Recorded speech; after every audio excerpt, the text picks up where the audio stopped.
Hour number 2, Danny and Dusty with you on this Monday afternoon. Thanks for being a part of our day, letting us be a part of yours, whether it's on 1080 AM, 99.5 HD2, the Odyssey app, youtube.com/1080am The Fan, twitch.tv/1080am The Fan. Thank you. God, there's a lot now. There's a lot of ways you can take us in. Yeah. Vancouver Ford text line. You can interact with the show and the comments on YouTube and Twitch as well. They all go to one nifty little place so we can see all your feedback for you. I have to admit, yesterday, I officially had the realization I'm an old man. Ooh. And I'm not an old man. Well, I'd like to make that very clear. I am not an old man. No. Especially compared to me. However, there was a moment where all the neighborhood kids were playing out in the cul-de-sac, and a couple of kids went on my grass where I just planted, reseeding the spots that had a little moss. I put so much time into that last weekend to rake it all out, plant new seed. 2 kids. One of them my own. They go into the yard, and I'm like, hey, guys, get off the lawn. And yeah. I went, oh, no. Oh, no. Not only am I get off my lawn guy, yet I'm saying it with a mustache as I am sanding and oiling a table for the man cave. Get off my porch. And I'm watching the Masters in the TV in my garage. Yeah. Hate to break it to you, you are officially an old man. It was like, that was my first moment. I was sitting there and I had to take a long look in the mirror. Think about who I am right now. Because I had it was like the Holy Trinity. I had get off my lawn, watching golf, and then doing some meaningless activity on my Sunday. That's how I was filling my time. And you know what? It felt good. That's the problem that probably bothered me the most. I was like, it's a good little Sunday I had. Feeling good about it. The only thing missing is maybe, a nice silver bullet sitting on the table there and see the neighbor across the way. Hey, Mike. I'm not going to comment. Okay. So those weren't missing. Damn. It was that moment, though. I was like, yeah, it feels good. It feels right. It feels right. I've been waiting for this my whole life. I've always said that one of the things I look forward to the most is becoming an old man that can just sit on his front porch and say inappropriate things to anybody that walks by. Right? It's, non-discriminatory because I'm doing it to everybody. Yeah. But yeah. I'm just going to fire them all off. Nothing wrong with being an equal opportunity a-hole. And I got to tell you, I'm going up the stairs. I'm hitting that landing. I'm in a landing. I got another flight that I need to get to the top of the stairs, but I've hit that first landing. And it feels good. It feels good to be in this area right now. Just yelling at kids, get off my lawn, sanding, oiling the table, and then just admiring it for a while. Yeah. Hey, wife, come out here. Looks good, doesn't it? Yeah, take a step back, put both hands on the hips, and just... Looks good. What do you think? Yeah, it looks like a table. Yeah, but different.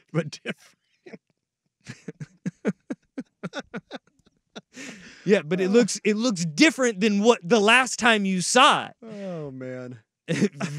Nominally different. It is like the slightest of changes that we have there.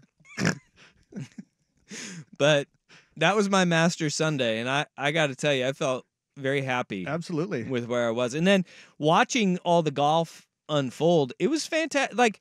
We had a little bit of drama on the front, and then that 9th hole, Scottie Scheffler puts that approach and just tucks it up there, and you're like, uh-oh. Well, yeah, and there was a while there, too, where right at the top, it got bananas and crazy, and you had a hard time keeping up with everything. And I thought the storylines were fantastic, and there were a ton of storylines with Scottie Scheffler and his wife, and I was sitting there, she's pregnant, and I had this thought. I'm like, okay, he's on the 16th. He's got a 4-shot lead. Yeah. If he gets that call right now, there is no chance. Yeah. He's like, I already have my green jacket. Yeah. No, because you got to hop on that plane and get that back to Dallas. Yes. You're not missing. It'd be like, you know what? What's that 20 minutes going to be? I'm just gonna go ahead and finish this bad boy out. Yeah.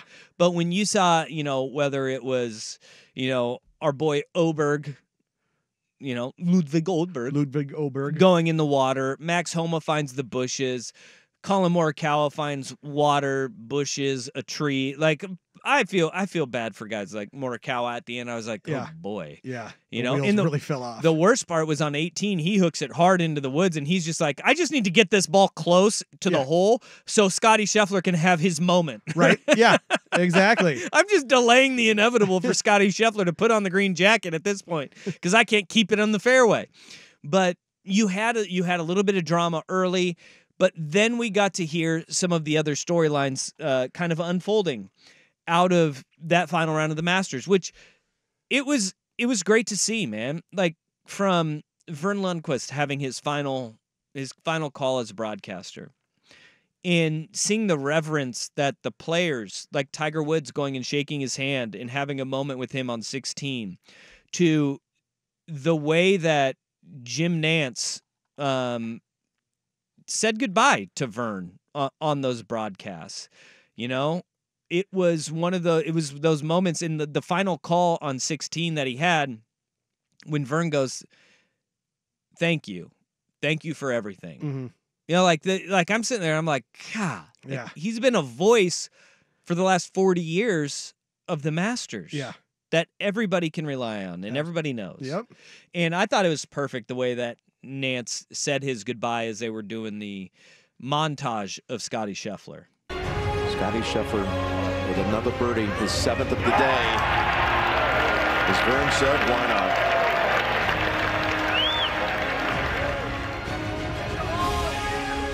Vern wrote a book back in 2018 called Play by Play. And the last line in the book that you wrote, Vern, I want to apply it to you.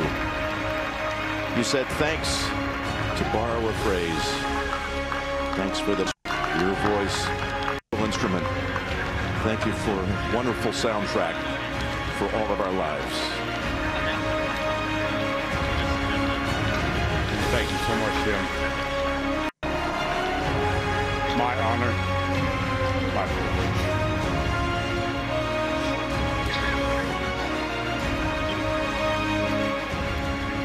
How about that? The only thing that CBS missed on that, the music was too hot. Too hot. That's on your A1. You heard him, which is audio 1. Yes. You heard him faintly start choking up at the end. Mm-hmm. And as his voice was kind of trailing off, think of everything that Vern has seen, whether it is football, golf. Yeah, all those decades of SEC football. Now you have him saying it's my honor, and you could barely hear him say my privilege. Yes. As he starts choking up at the end, and you're like, God. Yeah. Like that tournament, those moments, they're ingrained. Like the can you believe it? Right. With Tiger, whether maybe, yes, sir, for Jack in '86. He was there for all of it. Yeah. It was really cool to see the reverence there in that storyline. We got to see that play out because, I don't know if we get to see the replays in real time, like just shortly after of Tiger going up and shaking Vern's hand, if we do have that riveting golf and it does come down to those final couple of holes, because it didn't. Right. We got to let the Masters and the magnitude of the Masters and what it meant for everybody kind of fill the room. Mm-hmm. And then Vern saying goodbye, it was a huge part of it, man. It was really that was really cool for me. It was a fun weekend, most definitely. The hardest part for me of the weekend itself was watching Tiger just fall apart on Saturday. Well, in Tiger finishing last, but this is the thing. Tiger made the cut, and that's a win. Yes, exactly. He 24 in a row. Yeah. That is what Tiger Woods wanted to do. And he didn't just squeak in either. In 23 holes on Friday. Yeah. That did him in. Yes. He'd only played 24 holes of golf prior to the Masters. Right. In 23 in one day, in the ones that he had to play, where you're having to go up the hill on 18, which is a lot steeper than what it looks on TV, yeah. is you sit there and the guys say that haul up 18 is brutal. Yeah. And then right after that, you're going and circling around, you go back to one and you got to start over and you play 18 more. Like that did him in Saturday. I don't care. It was great to see like Charlie on the range on Sunday with him as his swing coach.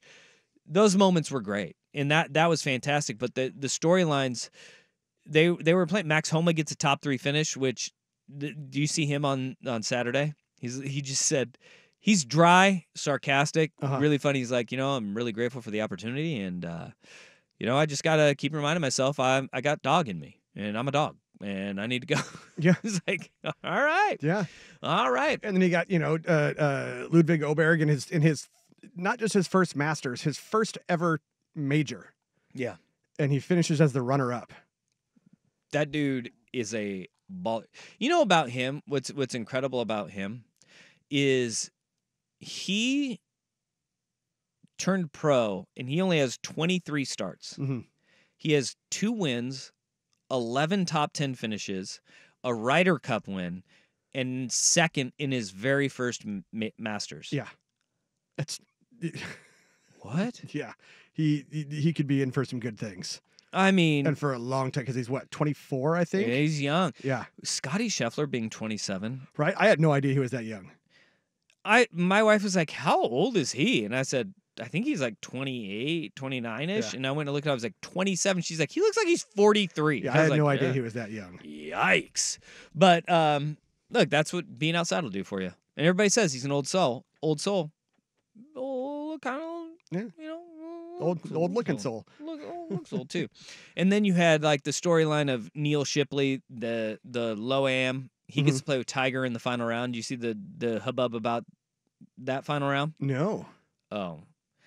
The rules Nazis were out and in full force. I saw on one fairway, on a fairway, he wrote something and handed you a note. What was that about? Did you? No, he didn't. Oh, I thought he wrote something and handed you a piece of paper. No, that didn't happen. Okay. Can't be passing notes on the course. Okay? Fake news. Fake news, yeah. Apparently. We know that Tiger, like, he slipped Justin Thomas a tampon. Remember that one when he outdrove him? Yes. And this poor kid, he's got, like, his moment. Yeah. Where dude is playing at Ohio State and now he's Low-Am and he's getting that question at the Masters. He looked terrified up there. He was like, oh, God, what happened? That didn't happen. Yeah. I believe there is a note, and I hope that note had something very vulgar written on it because of what we know about Tiger Woods. Yes. But, the reality is probably nothing on it. Right. Probably nothing at all on it. But that storyline was great where you have, how many times is the Low-Am, because of how bad they usually finish in the Masters, do you get to play your final round with Tiger Woods? Right. No kidding. Everybody's golf idol.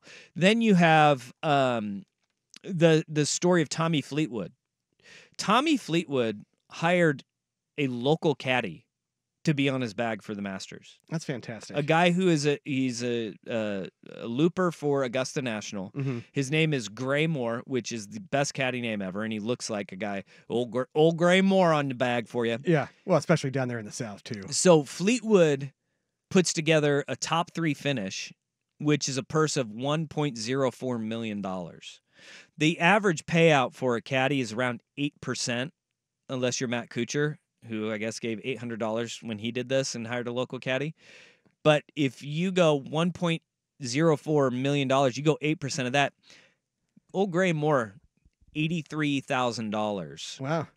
For being on the bag for the weekend. Boy, Old Gray Moore, he ain't what he used to be. No, he's not. And that is, dude, that's so many great storylines throughout. From Scottie Scheffler himself, Ludwig Oberg being just as impressive, even though I will say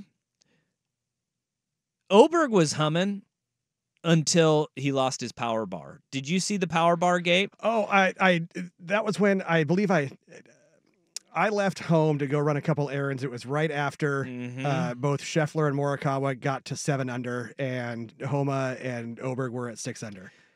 He got the power bar knocked out of his hand. He was 3 under on the round. Mm-hmm. Finished even. Oof. Finished even. Now, if it's just a power bar, now bar. Was this in dirt or the grass? Grass. I don't pick it up. You pick that son of a gun up and you brush it off and you eat it. Jeez. Yeah. Wow. He ended up getting a sandwich. Well, I'm just saying. It's curse of the power bar, though. It messed up his mojo. Great Masters. I was thrilled with the Masters. I think Scottie Scheffler. Thank you, Scottie Scheffler. Even though his odds were the lowest to win. Yeah. That's what happens when you're the best golfer in the world. Yeah. Yeah. Like Rob scoffed at me when he was like, "Who your bets on?" And I was like, "Well, Will Zalatoris didn't work out for me." No. And then I was like, and I put some money on Scottie Scheffler too. Yeah. Scottie Scheffler. Duh. And he lived up to all the hype. But what a great Masters it was. We will have little bit more on the Masters because, oh buddy, the stuffies were out at the Masters.